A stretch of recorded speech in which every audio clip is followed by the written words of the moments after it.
Very good morning जी, सत श्रीकाल। Indian panel code के regarding already हमने 425 section that deals with the mischief वो हमने ऑलरेडी काफ़ी ब्रीफ में डिस्कस किया हुआ है। उसके रिगार्डिंग प्लीज़ अगर किसी ने वीडियो नहीं देखी तो वो प्लीज़ अपलोड कर लो और सॉरी उसको प्लीज़ प्लेलिस्ट में जाके चेक कर लो। नाउ आज हम लोग कर रहे हैं बेरेट लैंग्वेज। मैंने आपको कहा था 425 जब हम लोग कर रहे थे तो मैंने आपको कहा था कि वो सबसे इंपॉर्टेंट सेक्शन है और बाकी जो फॉर्म्स हैं अप टू सेक्शन 440 तक वो एग्रावेटेड फॉर्म्स हैं किसकी, मिसचीफ की। सो एक ही सेक्शन इंपॉर्टेंट है हमारा 425, तो वो हमने काफी ब्रीफ में किया है अलॉन्ग विद केस लॉस। लेकिन आज हम लोग सिर्फ डायरेक्ट लैंग्वेज के ऊपर कंसंट्रेट करेंगे क्योंकि हमारी डायरेक्ट लैंग्वेज वो भी इंपॉर्टेंट है हमारे लिए। तो आज हम लोग 425 से लेके 434 तक हम लोग कवर करेंगे। So 425 as we have already done in the previous lecture, 425 की डायरेक्ट लैंग्वेज इस वेरी सिंपल। उन्होंने कहा कि इंटेंशन और नॉलेज दोनों को रखा गया इस लैंग्वेज में। वहां पे लिखा है whoever with intent to cause, intention है कॉज करने की, कोई एक्ट करने की इंटेंशन है, और नॉलेज या फिर नॉलेज है किसी एक्ट को करने के लिए, that he is likely to cause harm. Cause उसको पता है कि जो वो एक्ट कर रहा है, जो इंटेंशनली कर रहा है, जहां वो जो एक्ट कर रहा है उसको पता है कि उसकी नॉलेज में है कि उसकी एक्ट से क्या होगा, कॉज होगा। क्या कॉज होगा? रॉन्गफुल लॉस होगा। ठीक है जी। और डैमेज होगा किसको? टू द पब्लिक या टू एनी पर्सन, और cause the destruction of any property, या फिर कोई प्रॉपर्टी को डैमेजेस होगा, और any change in the property, या फिर प्रॉपर्टी हम मेरे एक्ट से उस प्रॉपर्टी में कुछ चेंजेस आएंगे जिसकी वजह से उसकी जो वैल्यू है वो कम हो जाएगी। यहां पर लिखा है any such change in any property or in the situation thereof as destroys or diminish its value or utility. मुझे पता है कि जो मैं एक्ट कर रहा हूं ये नॉलेज है, ऑल्दो मेरी इंटेंशन नहीं, लेकिन मुझे नॉलेज है कि मेरे एक्ट से उसकी जो प्रॉपर्टी है उसकी यूटिलिटी कम हो जाएगी।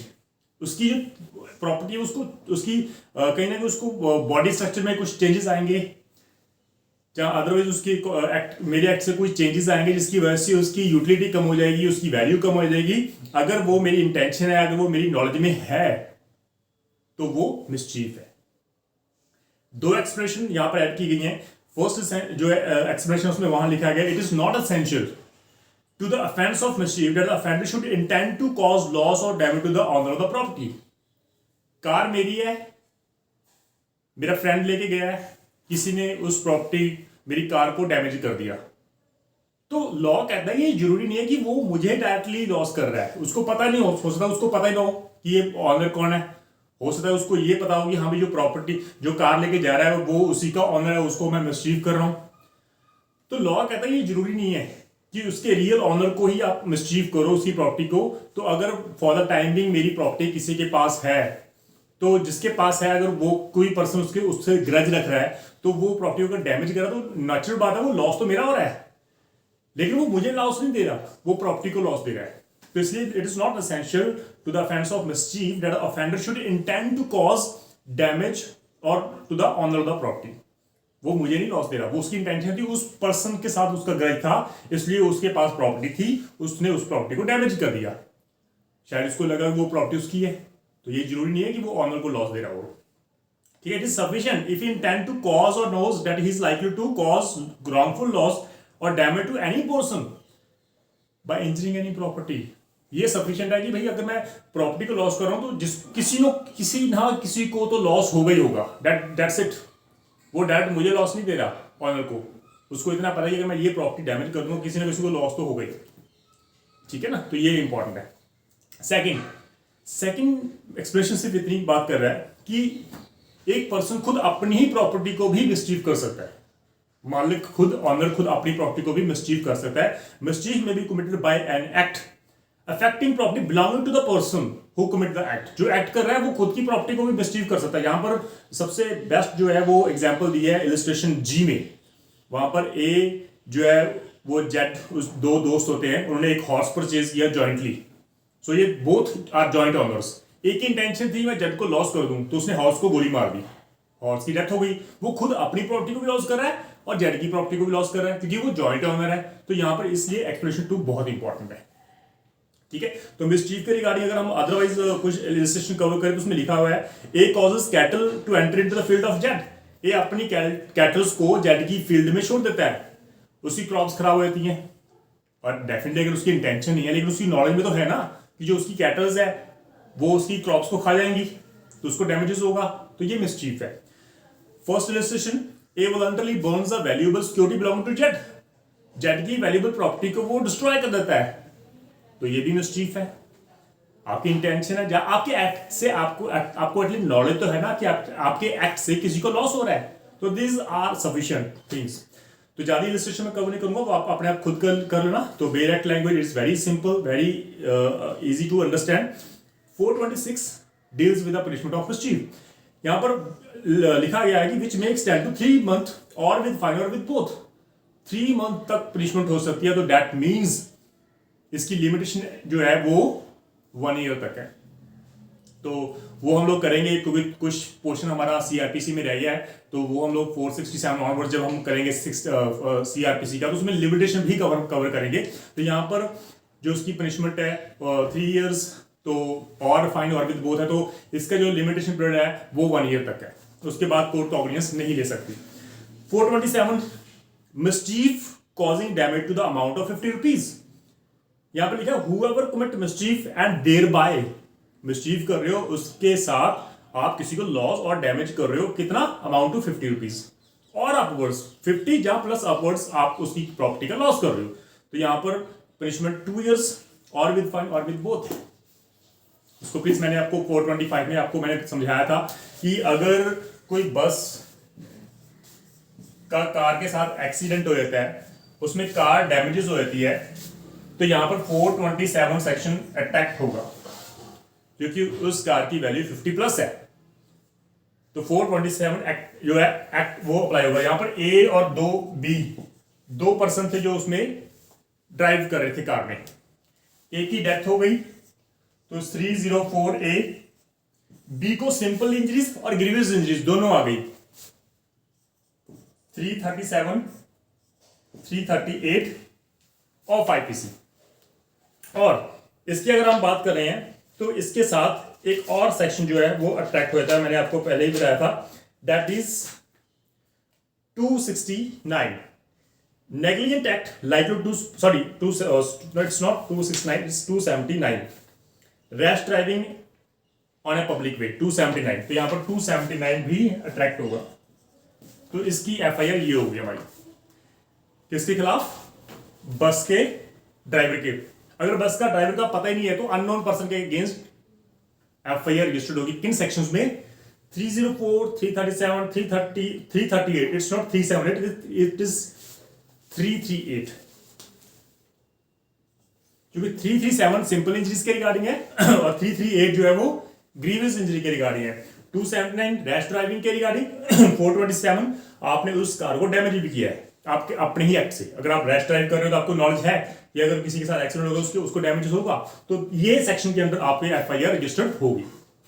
Then we have section 428, it is अच्छा 427 अगर सिंपल सेक्शन है तो उसकी जो लिमिटेशन है वो 3 ईयर तक है, राइट, ये इसको ध्यान रखना। वो हम लोग करेंगे सीआरपीसी 467 ऑनवर्ड्स।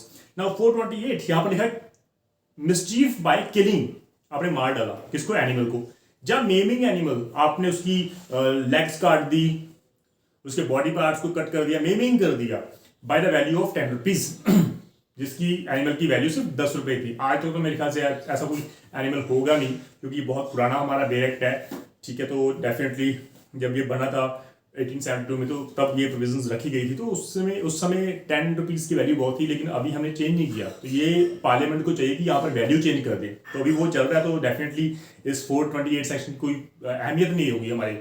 तो अगर आप किसी एनिमल को किल कर रहे हो, मेमिंग कर रहे हो, तो उसकी punishment which makes 10 to 2 years or with fine और विद बोथ। पनिशमेंट तो हार्ड दी गई है लेकिन उसका फायदा नहीं है क्योंकि हमारे पास अभी जितने भी एनिमल्स हैं तो उसकी वैल्यू 10 रुपए से ज्यादा ही है, इसलिए 429 इज इंपॉर्टेंट। यहां पर अगेन रखा गया है mischief by killing or maiming cattle etcetera of any value. तो 428 की अहमियत नहीं है क्योंकि उसमें वैल्यू बहुत कम दी गई है, तो कोई भी एनिमल जो है वो 10 रुपए से ज्यादा ही महंगा होगा, तो इसलिए 429 अट्रैक्ट होगा। और any animal of the value of 50 rupees, तो यहाँ पर ऑफ एनी वैल्यू रख दिया और any animal of the value of 50 rupees दोनों कवर कर दिए। तो इसलिए यहाँ पर जो यहाँ पर लिखा गया है like mischief by killing, poisoning अगर दे रहे हो, मेमिंग कर रहे हो, रेंडिंग यूजलेस, उसको आपने यूजलेस बना दिया एनिमल को, any elephant, camel, horse, mule, buffalo, bull, cow or ox or whatever may be the value दे रहा हो, चाहे कितनी भी वैल्यू हो, अगर आपने उसको लॉस कर दिया, उसको मेम कर दिया या उसको किल कर दिया, तो वही उसकी पनिशमेंट इस सेक्शन में दी गई है, राइट। और एनी अदर एनिमल, इसके अलावा बाकी एनिमल्स जिसकी वैल्यू 50 रुपीज या अपवर्ड्स है, कवर कर दिया, अपवर्ड्स भी कवर कर दिया, तो उसकी पनिशमेंट इस सेक्शन में कवर होगी। तो डेट मीन्स एनी एनिमल को हमने यहां पर रख दिया, स्पेसिफाइड भी कर दिया और एनी एनिमल्स भी वर्ड यूज कर दिया, किसी भी एनिमल्स को हम लोग 429 में अगर कवर कर देंगे। तो सेम लाइक ए और बी जो नेबर्स हैं, ए का जो डॉग था वो बी को काट रहा है, 2 बार 3 बार उसने काट दिया, तो बी को गुस्सा आ गया, उसने ए के कुत्ते को, डॉग को जहर दे दिया, डेथ हो गई, तो डेफिनेटली 429 सेक्शन करेक्ट होगा हमारा। 430 सेक्शन क्या कहता है, mischief by injury to works of irrigations or wrongful diverting waters, this is important. यहां पर ए का फील्ड है और यहां पर बी का फील्ड है, ये एग्रीकल्चर लैंड है, ये वाटर कोर्स है, पानी, राइट। यहां पर इरिगेशन जो पानी को बी को जाता है, उसने क्या किया, यहां पर उसने काट डाला और यहां पर अपनी ही फसल को, उसने क्रॉप को पानी दे दिया। पानी की वारी किसकी थी, पानी की लगाने की जो वारी होती है वो इरिगेशन डिपार्टमेंट ने बताया होता है टाइमिंग की, भाई इस समय आप पानी लगा सकते हो, इस समय आप पानी लगा सकते हो। तो टाइमिंग के अकॉर्डिंग बी की बारी थी कि पानी लगाने की अपने ही क्रॉप को, लेकिन ए ने वहां पर उसको काट कर वाटरफॉल को अपनी तरफ कर दिया और अपने तरफ पानी लगा दिया, तो वो डैमेज भी किया है, वो पब्लिक प्रॉपर्टीज को डैमेज भी कर रहे हो आप। तो आप उस वाटर कोर्स का जो यहां पर लिखा है डाइवर्ट कर रहे हो वाटर को, अपने ही पानी की अपने ही फसल को आप पानी लगा रहे हो, जबकि उस समय पानी लगाने की बारी किसकी थी, बी की थी। तो ये ऑफेंस 430 में फॉल करेगा। नेचुरल हमारी जो कनाल्स होती हैं, बड़ी बड़ी रिवर्स होती हैं, कई बार वहां पर चोरी हो जाती है, पानी की चोरी होती है, पानी की चोरी हमारे इस सेक्शन में कवर नहीं करती, ठीक है जी। वो कनाल एंड ड्रेनेज एक्ट उनका बना होता है, वो वहां पर फॉल करेगी। कभी भी पानी की चोरी 379 में कवर नहीं किया था सुप्रीम कोर्ट ने, नंबर ऑफ वर्डिक्ट्स है हमारी। लेकिन अगर आप उसको डैमेज कर रहे हो तो यहां पर वो ये सेक्शन ट्रैक होगा, वहां पर लिखा है whoever commit mischief by doing any act which causes or which he knows to be likely to cause a diminution of the supply of water, पानी की सप्लाई को कम कर रहे हो जो एग्रीकल्चर पर्पस के लिए रखा गया था, और फॉर फूड और ड्रिंक और फॉर ह्यूमन बीइंग और फॉर एनिमल्स, किसी के लिए भी अगर आप रख रहे हो, लाइक सब गांव में पानी आ रहा है आपके और वो डायरेक्ट जो है हमारे जो वाटर बॉक्स बने होते हैं हमारे, वहां पर पानी जो है वो स्टोर होता है, लेकिन आपने पीछे से पानी बंद कर दिया, तो सप्लाई बंद कर दी ना आपने, अब पानी वहां पर जाएगा नहीं वाटर बॉक्स में, वहां से आपके घर को नहीं जाएगा, तो ये कवर होता है हमारे सेक्शन में। तो कोई भी है उसकी अगर like for animal which are property or for the killings or for carrying off any manufacture shall be extend to which में extend to 5 years or with fine और विद बोथ, हार्ड पनिशमेंट दी गई है 5 साल की। पानी को कहीं भी आप यूज कर सकते हो, यहाँ पर काफी वाइडर डेफिनेशन दी गई है, चाहे वो किसी आप अपनी मैन्युफैक्चरिंग फैक्ट्री के लिए आप उसको यूज कर रहे हो, अगर पीछे से वहां पर कोई जानबूझकर उसकी सप्लाई बंद कर रहा है तो आप लायबल हो जाओगे। तो ये अक्यूज लायबल होगा जिसकी पनिशमेंट 5 years है और विद बोथ लाइक फाइन और विद बोथ जो है वो है, और इसकी पनिशमेंट जो लिमिटेशन है वो कोई भी लिमिटेशन है, जब मर्जी आप FIR जो है वो उसकी इन्वेस्टिगेशन फाइल 173 पे सबमिट कर सकते हो। 431 mischief by injury to the public road, bridge, river और कैनाल, तो ये इंपॉर्टेंट है। आप पब्लिक रोड को आप डैमेज कर रहे हो, ब्रिज को डैमेज कर रहे हो, रिवर को और कैनाल को अगर डैमेज कर रहे हो, जहां कोई भी नेविगेबल रिवर्स है, कैनाल्स है, नेचुरल और आर्टिफिशियल है, चाहे कुछ भी हो, अगर आप उसको लेस सेफ बना रहे हो, आप उसी प्रॉपर्टी को डैमेज कर रहे हो, तो यहाँ पर पनिशमेंट 5 years है और विद बोथ और विद सॉरी और फाइन और विद बोथ है। यहाँ पर लिमिटेशन का कोई इशू नहीं है, मैजिस्ट्रेट फर्स्ट क्लास जो है उसको ट्रायल करेगा। 432 सेक्शन क्या कर रहा है, मिसचीफ बाय कॉजिंग इन्यूडेशंस और obstruction to the public drainage attend with damage. Public drainage की बात करें, लाइक सपोज हमारे यहाँ पर सीवरेज वगैरह है, वो ड्रेनेज सिस्टम हमारा अच्छा बना हुआ है, अगर आप उस ड्रेनेज सिस्टम को डैमेज कर रहे हो या उसको आप उसको ब्लॉक कर रहे हो ताकि यहाँ पर पूरे उस एरिया में स्मेल हो, पानी ओवरफ्लो हो जाए सीवरेज का, तो आप उसको डैमेज कर रहे हो या फिर उसको आप किसी भी तरीके से उसमें चेंजेस लेके आ रहे हो, क्योंकि मिस्चीफ में चेंजेस वर्ड भी लिखा गया है तो यहाँ पर कवर होगा। तो इसकी punishment it is again 5 year और विद फाइन और विद बोथ लिखा गया है, तो ये इसको ध्यान रखना। वर्ड्स इंपॉर्टेंट है क्योंकि सारी एब्रेविएटेड फॉर्म्स है हमारी, तो 425 इज एन इंपॉर्टेंट सेक्शन, बाकी सारी एब्रेविएटेड फॉर्म्स है हमारी। 433 मिसचीफ बाय डिस्ट्रॉइंग मूविंग और rendering less useful or lighthouse. Lighthouse picture में देखा होता है हमने, लाइट हाउस है, या फिर सी मार्क है हमारे, भाई सी में हमें मार्क्स हैं, अगर आप उसको चेंज कर रहे हो तो अगर आप लाइक सी मार्क किस लिए होते हैं हमारे, ताकि हमें पता लगे हम किस डायरेक्शन में जा रहे हैं, अगर आप उसको चेंज कर रहे हो तो वो तो मेरा लॉस है ना, तो डेफिनेटली मैं जा रहा हूं, ये लॉस हो रहा है। तो उसमें whoever commit mischief by destroying or moving भी लिखा हुआ है, moving any lighthouse or other light used as sea mark or any sea mark or buoy or other placed or as a guide for navigation। ये जो रखा गया ना, ये गाइड है हमारे लिए नेविगेशन के लिए, कि हमें पता लग सके कोई किसी पर्सन को कि किस तरफ जाना है, डायरेक्शन क्या है हमारी। अगर आप उसको चेंज कर रहे हो, मूव कर रहे हो मार्क्स को, ताकि कोई जानबूझ के अगर इस डायरेक्शन में जाना चाहता है तो उसको चेंज कर दो ताकि वो गलत डायरेक्शन में चला जाए, तो ये पनिशमेंट 7 ईयर्स की रखी गई है और फाइन और विद बोथ रखा गया है। 434 that is our last section right. इस वीडियो में हम लोग सिर्फ 434 तक ही हम लोग कवर कर रहे हैं। तो 434 क्या कह रहा है, mischief by destroying or moving etcetera landmark fixed by public authority.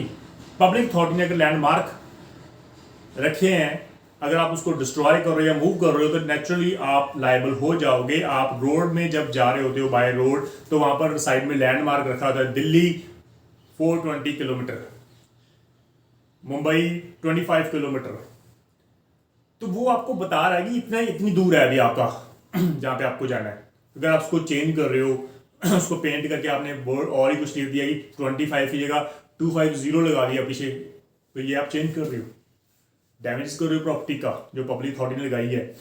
तो whoever commit mischief by destroying or moving any landmark fixed by authority of public servant or by act which renders such landmark less useful। अब उसका useful रह ही नहीं गया, आपने change कर दिया, अब कोई इसको देखोगा ही नहीं।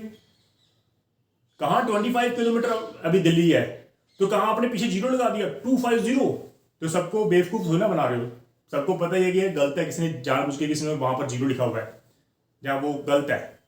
तो नेचुरल बात है, अगर आप उसको लेस यूजफुल बना रहे हो तो आपकी पनिशमेंट बिल्कुल वहां पर लिखा है 1 ईयर और फाइन और विद बोथ लिखा गया। तो this is all about the bare act language of section 425 up to section 434। अगर कोई प्रॉब्लम हो तो प्लीज आप डिस्कस करना। Thank you so much. सत श्री अकाल।